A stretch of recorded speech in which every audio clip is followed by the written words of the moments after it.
बिस्मिल्लाहिर्रहमानिर्रहीम। Hello everyone, अस्सलाम वालेकुम। मैं हूं आपका होस्ट डॉक्टर तनवीर अरशद चौधरी। आप देख रहे हैं programme health special on special TV. सुनते कानों देखती आंखों को डॉक्टर तनवीर अरशद चौधरी का सलाम मोहब्बत।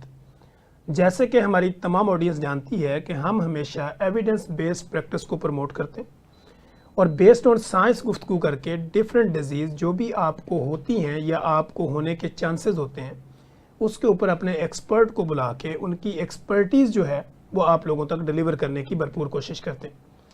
आज का जो हमारा टॉपिक होगा इस पे हम स्किन के हवाले से ही गुफ्तगू करेंगे, लेकिन चूँकि आजकल इस बर-ए-आज़म समेत हम बर-ए-आज़म अगर एशिया की बात करें तो एशिया में पॉपुलेशन समेत अगर इंडिया और पाकिस्तान की बात करें तो यहाँ पे फ्लड आते हैं, फिर पानी एक्स्ट्रा ऑर्डिनरी आ जाता है, या बरसात के मौसम के अंदर आपकी स्किन के ऊपर होने वाली क्या कॉम्प्लिकेशंस होती हैं, क्या सिम्टोमेटिकली चेंजिंग आती हैं, क्या ऐसे एरियाज़ जहाँ पे फ्लड है, पानी का बहाव ज़्यादा है, लोगों के घर उजड़ जाते हैं, फसलें तबाह हो जाती हैं और वो लोग जो रूरल एरियाज़ में रहते हैं फिर उनको शिफ्ट होना पड़ता है, फिर वो घर से बेघर हो जाते हैं।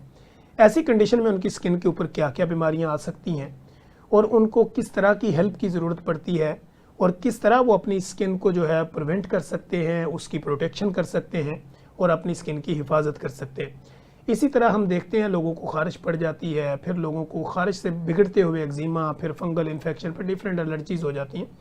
इन सारे मामलात से वो अपने आप को किस तरह महफूज रख सकते हैं, इस पर गुफ्तगू करने के लिए आज हमने जिस most popular, most famous, most experience शख्सियत को दावत दे रखी है, किसी तारफ़ के मोहताज नहीं है। मेरे साथ स्टूडियो में तशरीफ़ रखते हैं प्रोफेसर डॉक्टर आतिफ हुसैन काज़मी, जो कि कंसल्टेंट डर्माटोलॉजिस्ट हैं और डिफरेंट यूनिवर्सिटी के एचओडी भी रह चुके हैं।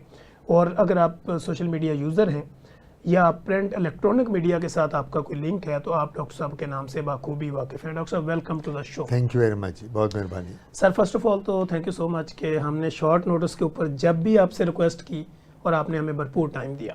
अच्छा सर, आज के दौर में जैसे आप देख रहे हैं फ्लड है, हर तरफ यही न्यूज़ वायरल हो रही है कि जी पानी आ गया, लोगों के घर उजड़ गए, सामान बिखर गए सारे। तो ऐसी कंडीशन में क्या कौन कौन सी बीमारियां स्किन के ऊपर होने के खतरात बढ़ जाते हैं? बिस्मिल्लाहिर्रहमानिर्रहीम। देखिए, बात ये होती है कि फ्लड वाटर जब आता है ना सर, घरों में, बाहर मोहल्लों में, सड़कों पे, तो वो पानी जो होता है ना, ये कोई पानी वो साफ़ शफाफ नहीं होता कि जिसमें आप घर के पानी में नहा रहे होते हैं या आपने अपना शावर ऑन किया होता है और लगा, ये पानी है जिसमें सारी गंदगी, जहाँ से ये फ्लड वाटर निकल के आ रहा है वो सारी गंदगी आ रही है। इसमें सीवरेज का पानी भी होता है, इसमें वो गंदगी और वो बैक्टीरिया, जरासीम हैं जो किधर किधर से सारे मिलके तो वो आपके वहाँ आ रहे होते हैं सर। अब ये जो पानी होता है इसकी अपार्ट फ्रॉम अदर बीमारियां स्किन पे भी बहुत असरात हैं। ये जिस तरह आपको पता है skin is the largest organ of the body, और स्किन को जब हम बात करते हैं तो सर से पाँव तक स्किन ही स्किन है। बिल्कुल ऐसे।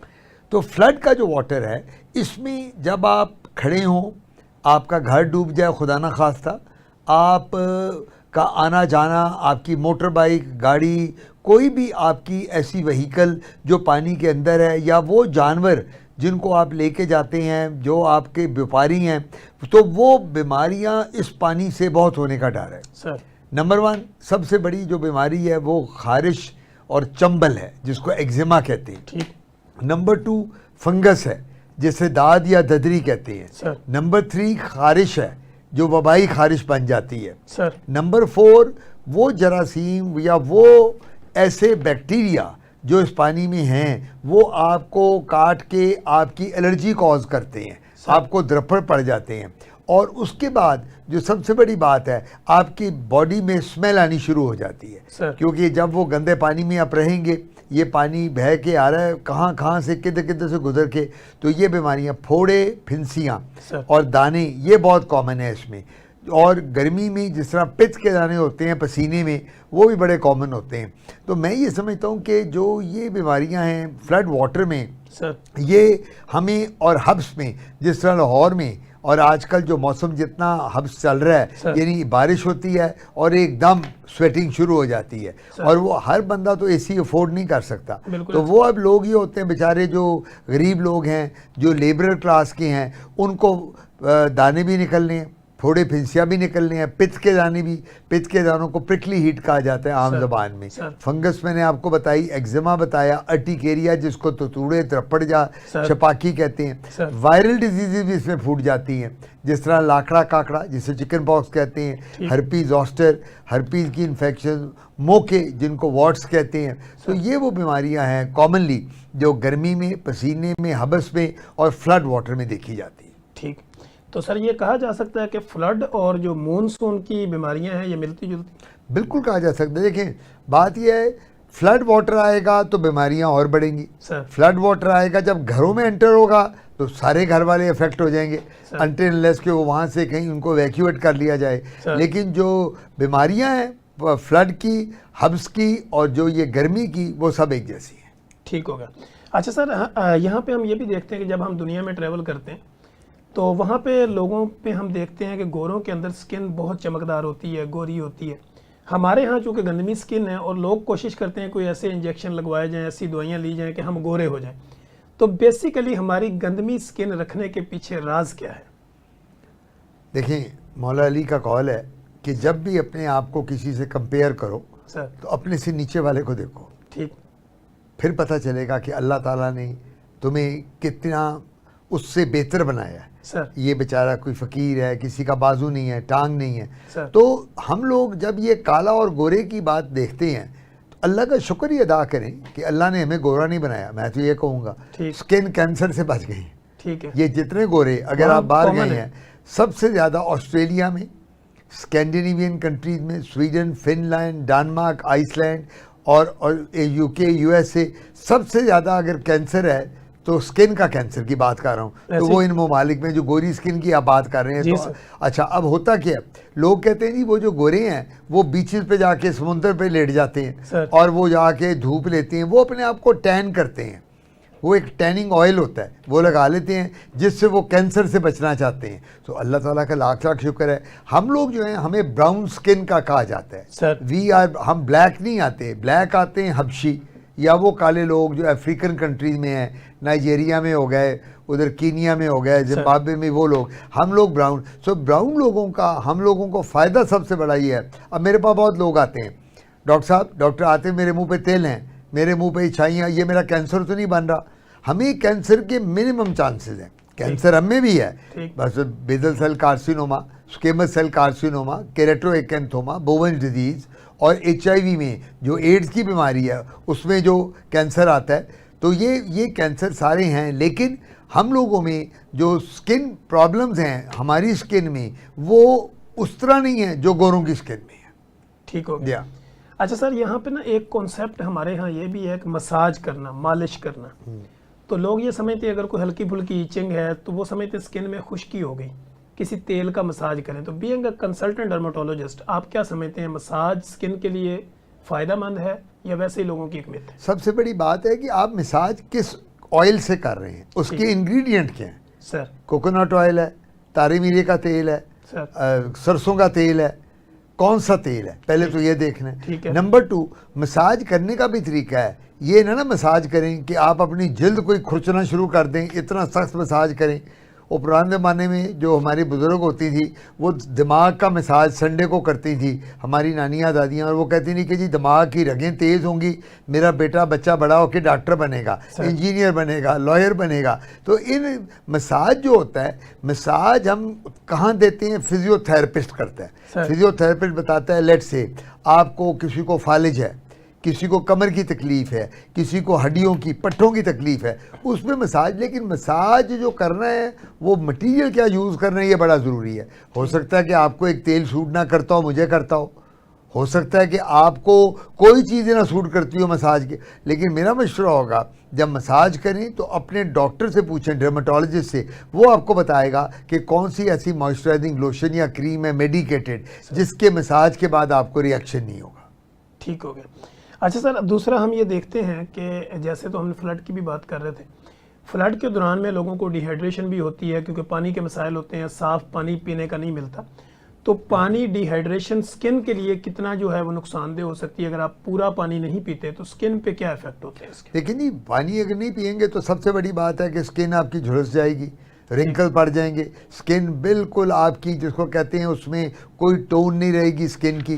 हर बंदा देख के आपकी शक्ल को कहेगा भाई तुम्हें क्या हुआ, तुम तो शक्ल से बीमार लग रहे हो, तुम्हारी तो स्किन बड़ी ढलक गई है, तुम्हारी स्किन बड़ी पेल है। तो डिहाइड्रेशन कहते हैं। तो डिहाइड्रेशन में साइन में क्या होता है, आप अगर चुटकी से या अपनी उंगलियों से स्किन को तो खींचेंगे तो स्किन खींची नहीं जाएगी, उसमें ग्लो नहीं होगी। सो जो पानी है और फ्रूट्स और जूसेस हैं, खाली पानी की बात नहीं कर रहा, फ्रूट्स और जूसेस की भी कर रहा हूँ, ये बड़े ज़रूरी हैं आपके चेहरे की ग्लो के लिए, जिस्म की ग्लो के लिए। और पानी तो इतना ज़रूरी है। पानी क्यों ज़रूरत है? किडनीज को साफ़ करने के लिए पानी की ज़रूरत है, ब्लड में, बॉडी में आपके इलेक्ट्रोलाइट बैलेंस को मेंटेन करने के लिए ज़रूरी है पानी। जब ये पानी नहीं पीते तो आप में नमकियात कम हो जाती हैं, आप में सॉल्ट कम हो जाता है पानी के साथ, वो ना आप लेंगे। इस वजह से पानी का पीना और पानी रेगुलर लेना वो बहुत ज़रूरी है। और गर्मियों में इस मौसम में बरसात के कम से कम 2.5 to 3 लीटर्स ऑफ वाटर आपने पीना है, लाजमी है। लाजमी है जी। ठीक है। अच्छा सर, यहाँ पे ना हम देखते हैं डिफरेंट, जैसे एआई का दौर है, आईटी का दौर है, तो लोगों तक इन्फॉर्मेशन भी पहुंच जाती है, समटाइम रॉन्ग इन्फॉर्मेशन भी पहुंचती है। तो लोगों का ये ख्याल होता है कि जैसे ही आप धूप में निकलते हैं तो कोलेजन जो है वो आपका कम हो जाता है, या आप वॉक अगर करते हैं धूप में तो आपकी स्किन जो है ना वो डैमेज होना शुरू हो जाती है। तो क्या ये कोलेजन इस तरह का ही होता है कि धूप से ये ख़त्म हो जाता है? यार मेरी बात सुनो, सारी ज़िंदगी आपके हमारे बुज़ुर्ग धूपों में रहे। नबी पाक और हमारे सहाबा जो थे 1400-1500 साल पहले, वो एयर कंडीशन में रहते थे, वो तो डेजर्ट्स में रहते थे, ऐसे ही वो चलते थे ऊँटों पे तो धूपों में रहते थे, चलना पड़ता, कई दिन महीने लग जाते थे, तो वो रहते थे वहाँ। यार ये जो बातें हैं, ये जो मरीज हमारे गूगलोपैथिक पेशेंट हैं, आपने ये टर्म सुनी है गूगलोपैथिक? ये आपसे सुनी, ये मेरे से सुनी है, मैं इनसे तंग आया हूँ भाई। गूगल पे और नेट पे जो ये पढ़ते हैं ना, मेरे पास मरीज आता है, डॉक्टर आतिफ ये तो मैंने दवाई नहीं खानी, स्टीरॉयड हाँ पर लिख दिया, मर जाऊंगा मैं, मर जाऊंगी मैं कहा जी कहाँ? गूगल पे लिखा हुआ है। भाई गूगल पे अगर लिखा हुआ है तो नुस्खा भी वहाँ लिखा हुआ है, वहाँ मेरे पास क्यों आके मुझे फीस देते हो? गूगल से ले लो। मैं इनको कहता हूँ गूगलोपैथिक पेशेंट। अच्छा, ये एक बात और बताता चलूँ इन्हीं मरीजों के लिए कि गूगल और नेट जो है ये सही इंफॉर्मेशन नहीं देता।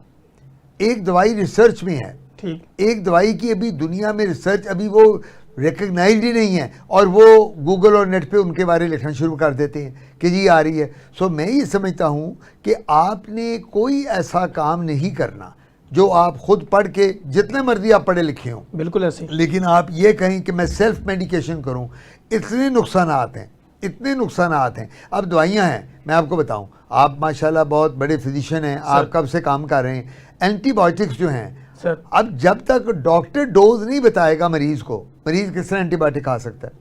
आप ये तो नहीं कर सकते, उसके वेट और हाइट के अकॉर्डिंगली वो देना है। फिर आप डॉक्टर अब कहते हैं जी ये गोली एक सुबह एक शाम, या एक सुबह दोपहर शाम, मरीज कहता है मैं 4 सुबह खाऊंगा 4 शाम को खाऊंगा, मैं जल्दी ठीक हो जाऊंगा। बात हो गई।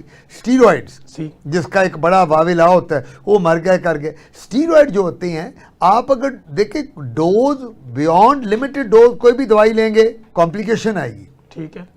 आपने स्टीरॉइड भी हम जब देते हैं मरीज को तो वो उम्र, वेट, एज और उसके अलावा सबसे बड़ी बात है कोमॉर्बिडिटीज। कोमॉर्बिडिटीज का क्या मतलब है? Sugar, cholesterol, uric acid, blood pressure, kidney problem, heart problem, उसको देखते हुए देता है डॉक्टर। तो ये नहीं होता कि अगर स्टीरॉयड एक दिए हैं तो आपको मरने के लिए दिए हैं, हमने शफा देनी है कि आपको हमने जिंदगी से उठा देना है।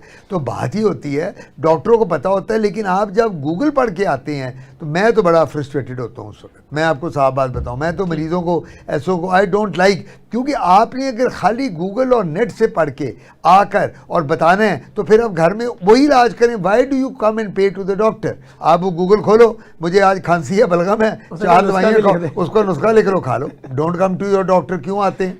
ठीक, ये बात है। अच्छा सर, दूसरा ये कोलेजन जो है इसका हमारी स्किन पे रोल क्या होता है, और ये बॉडी में होती कितनी है, और हमें इंटेक बाहर से करना चाहिए या नहीं? देखिए जी, कोलेजन की बात, आपने जो धूप की बात की थी ना, मैंने आपको नबी पाक के ज़माने से बता दिया। बिल्कुल सर। कोलेजन फाइब्रस टिश्यू ये डर्मिस के अंदर होता है, और डर्मिस क्या चीज़ है? सबसे ऊपर एपिडर्मिस है, फिर डर्मिस है।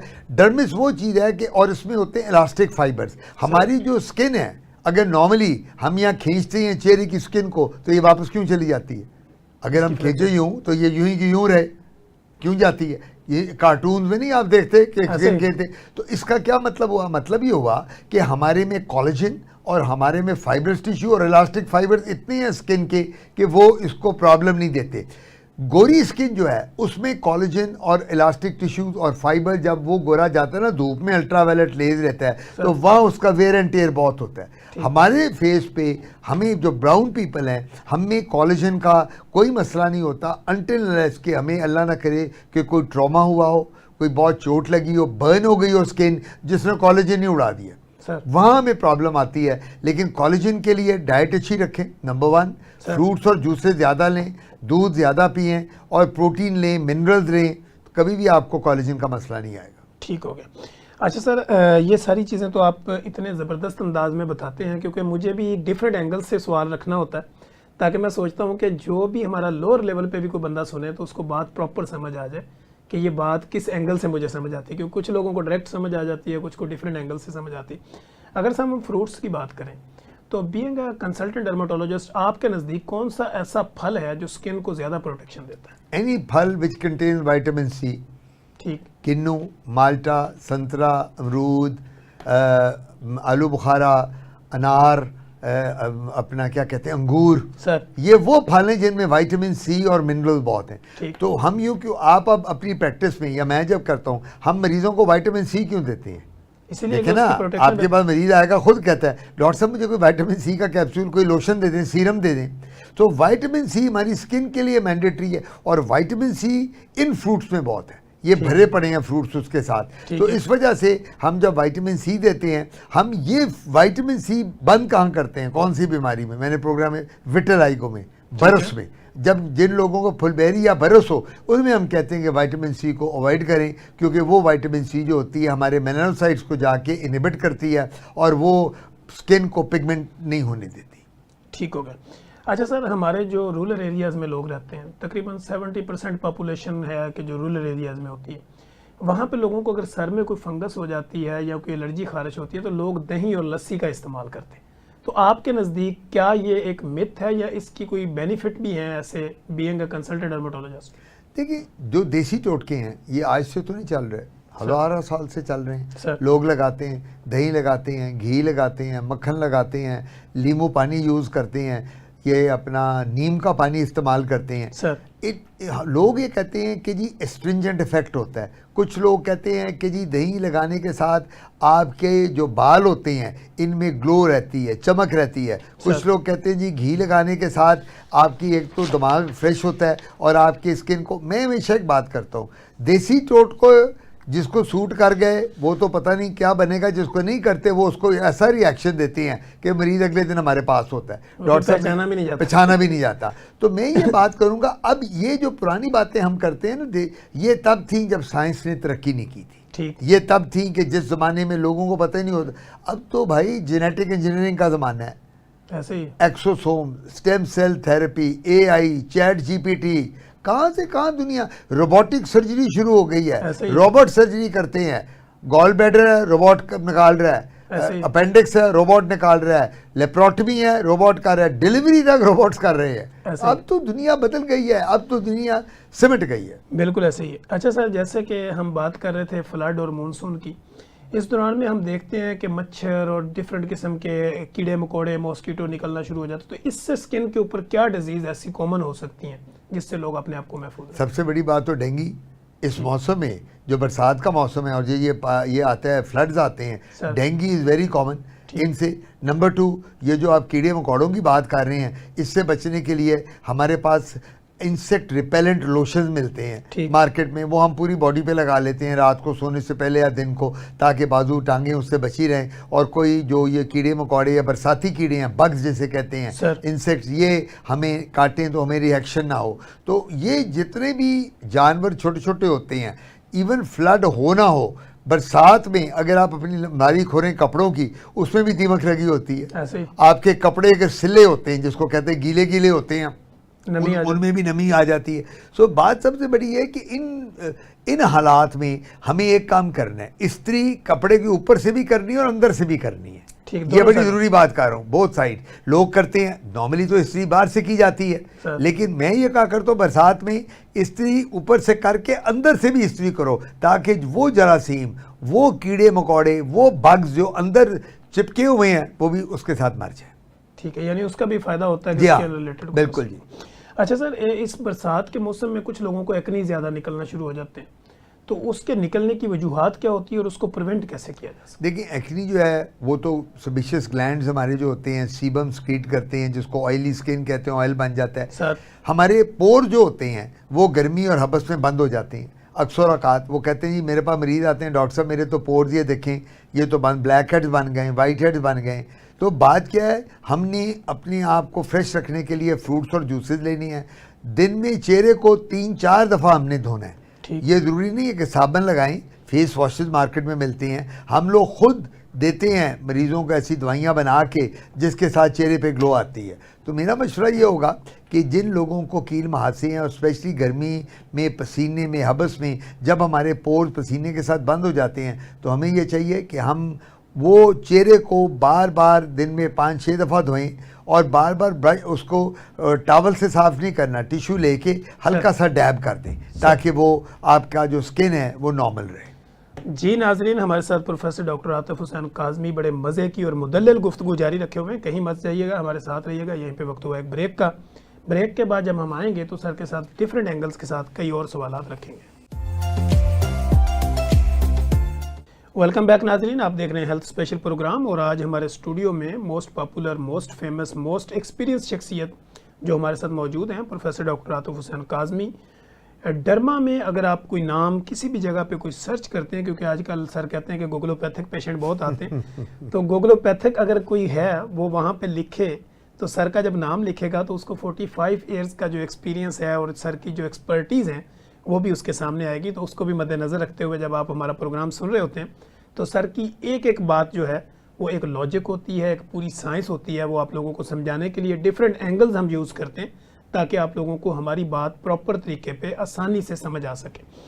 अच्छा सर, जैसे कि हम फ्लड और मानसून की बात कर रहे थे, इस दौरान में हमने देखा कुछ लोग मजबूर हो जाते हैं कि उनको जानवरों के साथ सोना पड़ता है, क्योंकि उनके पास जगह नहीं होती। पहले तो जानवरों की अलग थी, फ्लड से सारा कुछ ख़त्म हो गया।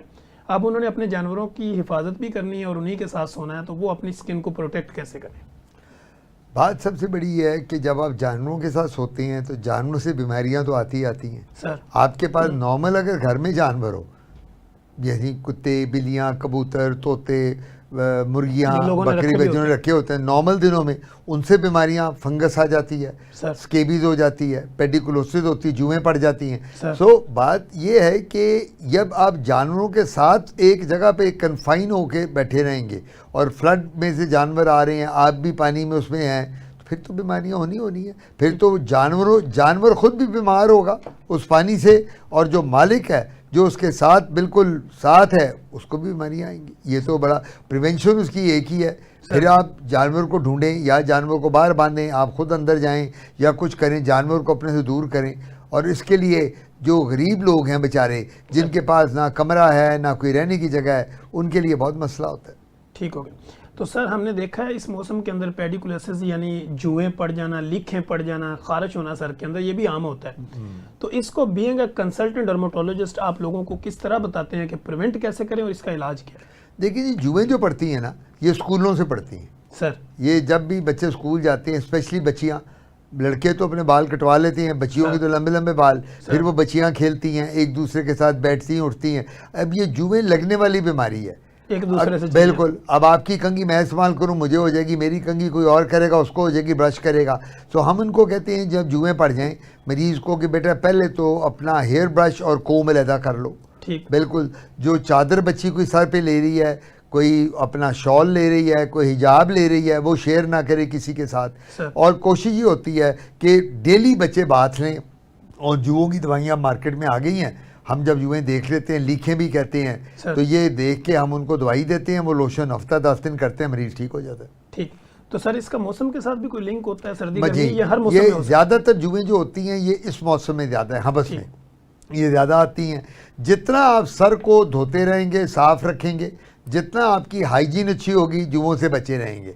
हमारे मुल्क में सर में जुएं ज़्यादा होती हैं, बाहर के ममालिक में उनमें जिस्म पे जुएं ज़्यादा हैं। तो इस वजह से वहाँ अगर जहाँ लोग नहाते नहीं हैं, हाइजीन अच्छी नहीं है, वहाँ जुएं पड़ने का डर ज़्यादा है। ठीक हो गया। अच्छा सर, ये हम देखते हैं कि आज के दौर के अंदर लोग जो है ना वो स्विमिंग पूल, फिर इसके अलावा नहरों, खालों, रजवाओं, इसमें नहाते हैं। तो क्या वहाँ से भी उनको इसी तरह की बीमारियां लग सकती हैं जिस तरह मानसून और फ्लड में लग सकती देखिए बात ये, जो स्विमिंग पूल प्राइवेट हैं या वो स्विमिंग पूल जो घरों में है, उनमें तो क्लोरीन प्रॉपर डली हुई है, सफाई हो रही है वो, लेकिन जो एक जो पब्लिक इज्तिमाई जहाँ होता है, सारा इज्तिमा जमा है और वो नहरी में छलांगे लगा रहे हैं, तो वहाँ तो सांप भी काट सकता है, वहाँ तो कोई और जानवर भी आपको काट सकता है, वहाँ आपको वही बीमारियाँ जो फ्लड की बीमारियाँ मैंने बताई थी वो सब आ सकती हैं। क्योंकि ये जो पानी नहरी पानी है, ये भी तो वो पानी है ना कि जिसमें कितने जरासीम हैं जो हमारे, अच्छा ये पानी, अब इस पानी की बात सुन ले, ये पानी स्किन पे खाली नहीं जा रहा, नाक में भी जा रहा है, मुंह बीच में भी जा रहा है, आंखों में भी जा रहा है, कानों में भी जा रहा है। तो बीमारियां आई कि ना आई, हजार बीमारियां। तो मैं यही कहा करता हूँ कि बच्चों को जब गर्मियाँ आती हैं तो वो हमारे छलांगे लगा रहे होते हैं, नहरों पे आप जाएं, निकल रहे हैं, बड़े खुश होते हैं, लेकिन उनको ये नहीं पता होता कि वो कितनी बीमारियां अपने अंदर पाल रहे हैं। ठीक हो गया। अच्छा सर, हमने देखा है कि इस कंडीशन के अंदर जब भी स्किन की कोई डिजीज़ होती है तो लोग हमारे क्लिनिकल ट्रायल में आते हैं। अब वो डिफरेंट किस्म की खुद से कोई ऑइंटमेंट, क्रीम, लोशन या कोई वैसलीन या उसके अंदर कोई दवाइयाँ मिक्स करके एक्जिमा के लिए यूज़ करना शुरू कर देते हैं। लोग ये समझ रहे होते हैं कि खारिश पड़ी हुई है, ये वबाई खारिश है, तो इसको यूज़ करने के लिए ये जो क्रीमें, लोशन, ये स्पेसिफिक हर पेशेंट के लिए अलग होती हैं या कोई भी जो है वो ऑइंटमेंट लगा सकता है, क्रीम, लोशन, कोई भी फकी अर्क? देखिए सेल्फ मेडिकेशन तो कहीं भी अलाउड नहीं होती। ठीक, ये तो पूरी दुनिया में कहीं नहीं है कि आप सेल्फ मेडिकेशन अपनी मर्जी से बना के क्रीमें, लोशन।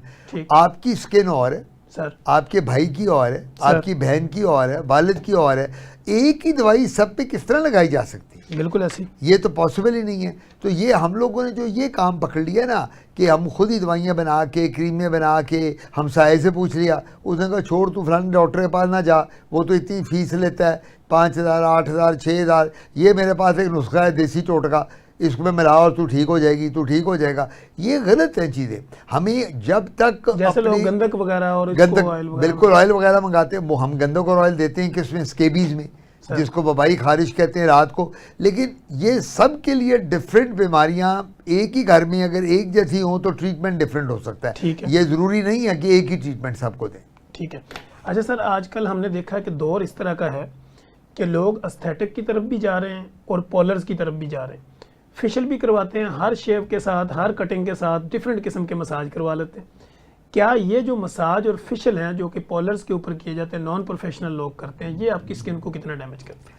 देखिए एक बात याद रखें, जो क्वैकरी है सर, जिसको ताई डॉक्टर्स कहते हैं सर, वो तो आपका चेहरा हो, जिस्म हो, कोई भी हिस्सा हो, जब आप उसके पास जाएंगे तो उसको तो पता ही नहीं एनाटमी फिजियोलॉजी क्या है, उसको क्या पता कि फंक्शन ऑफ स्किन क्या है, उसको पता क्या पता है एनाटमी क्या है। अब मैं ये बात करूँगा, जिस तरह ब्यूटी पार्लर की आपने या ब्यूटी सलोन्स की बात की है, वहाँ अगर एक खातून जाती है और उसको वो कील महासों की ट्रीटमेंट करते हैं, वो उसका लेज़र करती है, जो एक मैट्रिक और एफए पास लड़की वहाँ बैठी हुई है सलोन में, तो वो उसका बेड़ा गर्क करेगी कि नहीं करेगी? बिल्कुल ऐसे। अब मेरे पास, मैं डर्माटोलॉजिस्ट हूँ, स्किन स्पेशलिस्ट हूँ, मेरे पास एक औरत आ जाए, डॉक्टर साहब मुझे दुल्हन बनना है, मुझे आप दुल्हन बना दें, मेरी शादी है परसों, मेरा काम तो नहीं दुल्हन बनाना, मेरा क्या काम है, मैंने उसकी स्किन पे ग्लो ला सकता हूँ, दवाई दे सकता हूँ, उसका चेहरा बेहतर कर सकता हूँ, लेकिन दुल्हन बनाना उसका काम है, ब्यूटी सलोन वाली का। ब्यूटी मैनिक्योर पेडिक्योर कराने आ जाएं, स्ट्रीकिंग बालों की कराने आ जाएं, पर्मिंग कराने आ जाएं, स्ट्रेटिंग, वो मेरा काम। सो हर बंदा वो काम करे जो जिसके लिए वो ट्रेंड है।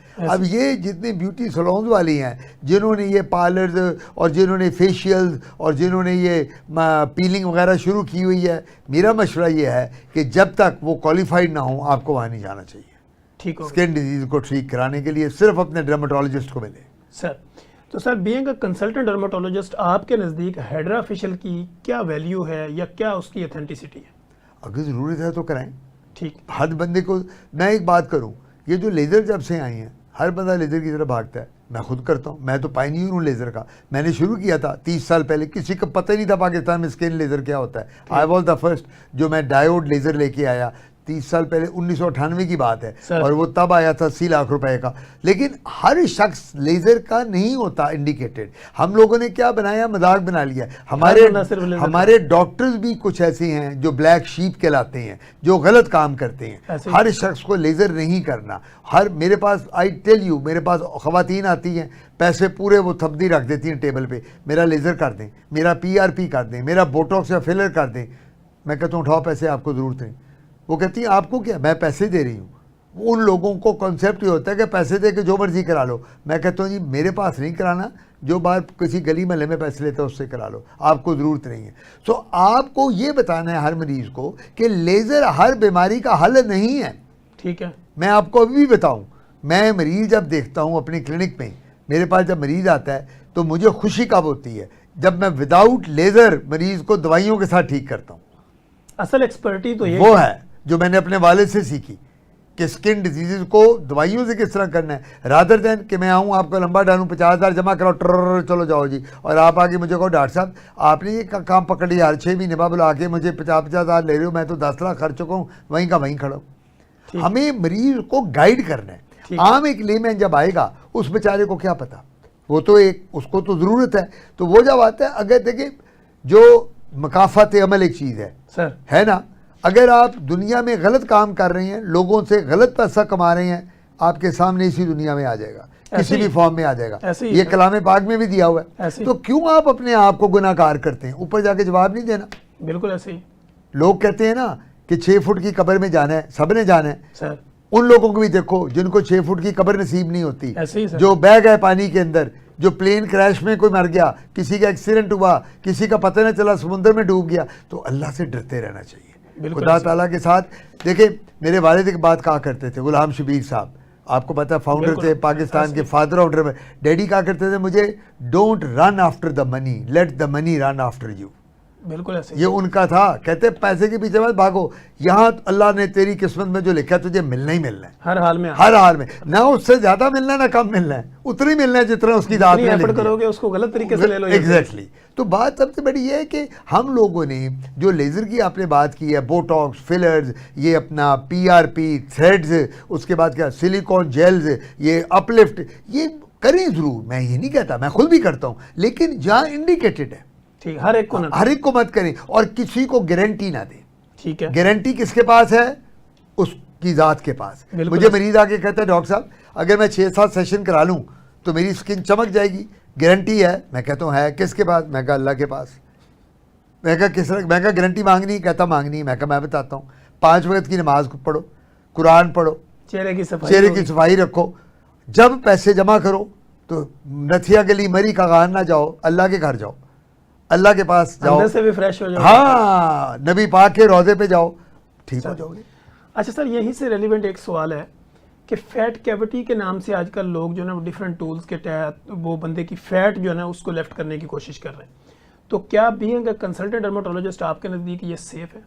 डिपेंड करता है कि कितना लाइपोसक्शन ऑफ फैट कैविटी, कितना बंदा हैवी है, उसको sugar, BP, cholesterol, uric acid, heart problem, kidney problem, lungs की प्रॉब्लम वो तो नहीं है, क्या वो बर्दाश्त कर जाएगा फैट कैविटी, क्या वो ये प्रोसीजर्स कर लेगा।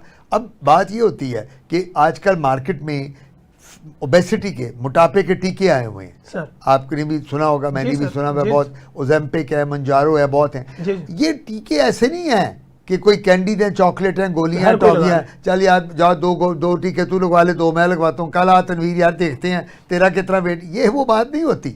हम लोगों ने इसको मजाक बना लिया, अब लोगों को कॉम्प्लिकेशन आने लग गई हैं इन्हीं टीकों के साथ ऐसे ही। क्योंकि रीज़न ये आपको इन्वेस्टिगेट करना है, आपको मरीज़ को पहले पूरे टेस्ट करने हैं, फिर आपने मरीज़ को मॉनिटर करना है कि उसकी कोई कॉम्प्लिकेशन तो नहीं आ रही। सो इस वजह से जो लाइपोसक्शन है, जो फैट रिडक्शन है, ये कप कैविटी है, सारे प्रोसीजर बिल्कुल आप कर सकते हैं, पहले उसको मरीज को अच्छी तरह पेशेंट टू पेशेंट वेरी करेगा, exactly according to the situation of the patient. बिल्कुल, हर चीज। देखिए तनवीर, आप एक बात एग्री करेंगे, कोई मरीज आपके पास आता है, किसी का BP कुछ है, किसी की शुगर लेवल, आप ये तो नहीं क्रॉस द बोर्ड करते कि आपने 4 गोलियां लिखी हैं, हर को पकड़ा दो BP के, जिसका BP कम है या ज़्यादा है या शुगर।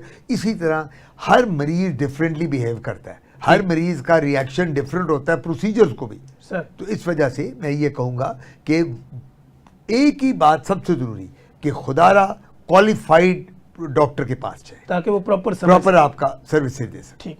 अच्छा सर, यहाँ पे एक चीज़ मैं समझना चाह रहा हूँ कि मेडिकेटेड और कॉस्मेटेड ये जो सीरम और लोशंस आते हैं, इनमें फ़र्क क्या होता है? देखिए, बात सबसे बड़ी ये होती है, पहले तो आपने इंग्रेडिएंट्स देखने हैं कि उसके अंदर क्या है। उसके अंदर क्या है। ठीक। आप देखें ना, आप जब कोई चीज़ लेने जाते हैं तो आप ये पता नहीं करते कि इसके अंदर क्या क्या चीज़ है। भाई मैंने ये खानी है, मैंने एंटीबायोटिक आप खाते हैं, आपको पता होता है मैं कौन सा सॉल्ट खा रहा हूँ। देखें ना, आप कहते हैं ना, आप एक एंटीबायोटिक, मैं कहता हूँ तनवीर ये कौन सा लिया है? सर मैंने ये दूसरा सॉल्ट लिया था। मैं कहता हूँ ये छोड़ो यार, ये वाला सॉल्ट ट्राई करो, ये तुम्हारे लिए स्किन के लिए ठीक है, ज़्यादा बेहतर है। इसी तरह जब भी आप कॉस्मेटिक्स, कॉस्मेसूटिकल्स, न्यूट्रासूटिकल्स या मेडिकेटेड लोशन नहीं, सबसे पहले आपने उनके इंग्रेडिएंट्स पढ़ने हैं, उस पर लिखा क्या हुआ है, वो दे क्या रहा है। जब वो आपको पता चले कि क्या दिया हुआ है, फिर आपने आगे चलना है, और उसके बगैर आपने यूज़ नहीं करनी। ठीक हो गया। अच्छा सर, ऐसे लोग जो इस वक्त फ्लड रिलीफ में मेडिकल कैंपिंग के लिए जा रहे हैं या कैंप करना चाह रहे हैं, बीइंग अ कंसल्टेंट डर्मेटोलॉजिस्ट, आपकी उनको क्या एडवाइस है कि वो कौन सी ऐसी मेडिसिन साथ लेके जाएं जो वहाँ पे लोगों को स्किन से रेलिवेंट ज़रूरी है? नंबर 1 एंटीहिस्टामीन्स, खारिश की। Number 2 antibiotics. Sir number 3 local creams, ointments, जो ये स्टीरॉइड्स होती हैं टॉपिकल देने के लिए। इंजेक्शन लेके जाएं एलर्जी के, जो हम देते हैं एलर्जी के, एवल का इंजेक्शन हो गया, स्टीरॉइड के इंजेक्शन हो गया, किसी को भी चीज़ काट गई वो लेके जाएं। उसके बाद लोशंस और जेल्स लेके जाएं, जो मॉइस्चराइजिंग लोशन जो बॉडी को उनकी को रिएक्शन से बचाए। और कोशिश ये करें कि बॉडी वॉशेस ज़्यादा दें, साबुन कम यूज़ करें। ये जो बॉडी वॉश होता है ये हमेशा बेहतर इफेक्ट करता है बॉडी पे रादर दैन साबुन के। तो मेडिकल कैंप में आपके पास इमरजेंसी ट्रे भी होना चाहिए सर, जहाँ आपने एड्रेनलिन भी रखनी है। कोई भी कॉम्प्लिकेशन, सांप काट गया, देखिए ना सांप भी आएगा जब फ्लड में आप बैठे हैं, अल्लाह ना करे तो वो काट गया, कोई बिच्छू काट गया आपको आके जो बड़ा जहरीला है, तो उसकी जहर के लिए आपको इमीडिएट रिएक्शन हुआ, आपको अल्लाह ना करे कि डेथ है, तो आपके पास पूरा ट्रे होना चाहिए, स्टीरॉइड होने चाहिए, एड्रेनलिन होनी चाहिए, एंटीहिस्टामीन होनी चाहिए, और बाकी दवाइयों के लिए, एलर्जीज़ के लिए क्रीम्स, लोशन, जेल्स और एंटीबायोटिक्स और एंटी एलर्जिक्स होनी चाहिए। ये सारी चीज़ें ज़रूरी, बिल्कुल ज़रूरी। ठीक हो गया। अच्छा सर, हमारे पास आखिरी 3 मिनट है। प्रोफेसर डॉक्टर आतिफ हुसैन काज़मी का पब्लिक के नाम इस मौसम और फ्लड के हवाले से क्या पैगाम? देखिए जी, बात सबसे बड़ी यह है कि पब्लिक के नाम और इसको एडमिनिस्ट्रेशन के नाम, मैं एक बात करूंगा, मैं कोई पॉलिटिकल बंदा नहीं हूं, मैं तो एक डॉक्टर हूं। प्रोएक्टिव होना चाहिए गवर्नमेंट को। अब हर साल फ्लड आते हैं, मुझे तो ये समझ नहीं आती कि हम हर साल वावेला डालते हैं, फ्लड आ गया, घर तबाह हो गया, इतना लाख बंदा, इतना हज़ार बेघर हो गया, इतना मर गया। ओ भाई, आप प्रोएक्टिव हो जाओ, पहली तैयारी कर लो। बाहर के ममालिक में अगर पता होता है, वो एक दफ़ा ऐसे बड़े बड़े डैम्स और बंद बना देते हैं, जिसके बाद फ्लड क्या है, मैं कहता हूँ कि समुंदर फट जाए, आपके घर में पानी नहीं आता। तो ये बड़ी ज़रूरी बात है। दूसरी बात यह है कि आप जब भी अपना घर लें या घर बनाएं, ये फ्लड के हवाले से बात कर रहा हूँ, तो आप उस एरिया के नज़दीक मत बनाएं कि जहाँ चांसेस हैं कि अल्टीमेटली कल को फ्लड आया और वो जनाब वहाँ से पानी बह कर और वो बंद उसका टूट जाएगा और आपके घर में पूरा घर हो जाएगा। कोई ऐसी सोसाइटी, ऐसी जगह पे ना जाएं।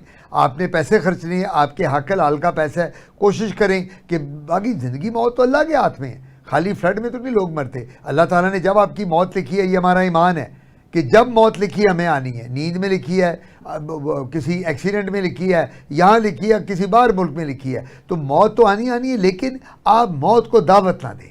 जब आप मौत को दावत देंगे, आप बिल्कुल रिवर बैंक पे जाके घर बना लेंगे, तो वो तो एक दिन अल्टीमेटली आपसे यही होगा। अपनी ख्याल करें, फ्रूट्स और जूसेस ज़्यादा लें, कोशिश करें कि डाइट अच्छी करें, और सबसे बड़ी बात है कि नहाएं धोएं, कपड़े डेली चेंज करें, और उसमें मैंने जैसा पहले कहा, नमाज पढ़ें, तिलावत करें, कलाम पाक पढ़ें, अल्लाह के नज़दीक हो जाएं। ज़िंदगी देने वाला भी उसकी ज़ात है, बचाने वाली भी उसकी ज़ात है। थैंक यू सो मच जी सर। नाज़रीन, आपने देखा प्रोफेसर डॉक्टर आतिफ हुसैन काज़मी ने आपको जितनी भी एहतियात हो सकती थी वो भी बताई, फिर आप अपनी स्किन को प्रोटेक्ट कैसे कर सकते हैं, इसकी प्रिवेंशन क्या हो सकती है वो भी आपके साथ डिस्कस की, फिर इंतज़ामी अमूर पे क्या किया जा सकता है, और अहबाब इख्तियार जो है उनके नाम भी एक मैसेज छोड़ा। बीइंग अ कंसल्टेंट डर्मेटोलॉजिस्ट, चूँकि सर की ये जिम्मेदारी ये थी कि वे आसान अल्फाज के अंदर आपको ये चीज़ें समझाएं कि इसमें आपने स्किन से रिलेवेंट आपने किस तरह बचना है। फिर वो लोग जो फ्लड रिलीफ कैंपिंग कर रहे हैं उनके नाम भी सर का एक पैगाम हमने लिया। ताकि उनको पता हो कि स्किन से रेलिवेंट जो वहाँ पे बीमारियाँ हैं उसके अकॉर्डिंगली हमें क्या बंदोबस्त करके जाना है, ताकि वहाँ पे ज़्यादा से ज़्यादा लोगों को प्रोटेक्ट किया जा सके। आपको हमारे इस प्रोग्राम से मुतल्लिक़ किसी भी तरह की कोई इन्फॉर्मेशन चाहिए हो, कोई आपकी क्यूरी थ्योरी, कोई आपके जहनों में सवालात उठ रहे हों, आप कमेंट बॉक्स में आइए, कमेंट कीजिए। नेगेटिव लिखें या पॉजिटिव लिखें, लेकिन ज़रूर लिखें। जब आप लिखते हैं हमारी रीच बढ़ती है, हमारी आवाज़ मज़ीद मजबूत होती है।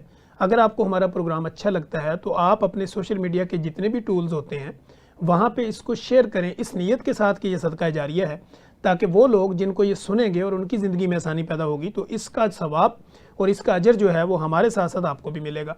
हमने अपने प्रोग्राम में कभी कोई इलाज नहीं बताया, कभी ये नहीं कहा कि हमारे पास ही आएँ, तो हम एक अवेयरनेस क्रिएट करते हैं ताकि लोगों की ज़िंदगी में आसानी पैदा हो। तो लिहाजा आप भी हमारे इस प्रोग्राम का हिस्सा बने और लोगों की ज़िंदगियों में ज़्यादा से ज़्यादा आसानियाँ पैदा करने की कोशिश करें। मुझे प्रोफेसर डॉक्टर आतिफ हुसैन काज़मी और मेरी प्रोडक्शन टीम को इजाज़त दीजिए। हम दोबारा एक नए गेस्ट के साथ, नए सवाल जवाब के साथ और नए टॉपिक के साथ दोबारा हाज़िर होंगे। तब तक के लिए इजाज़त दीजिए। अल्लाह हाफिज़।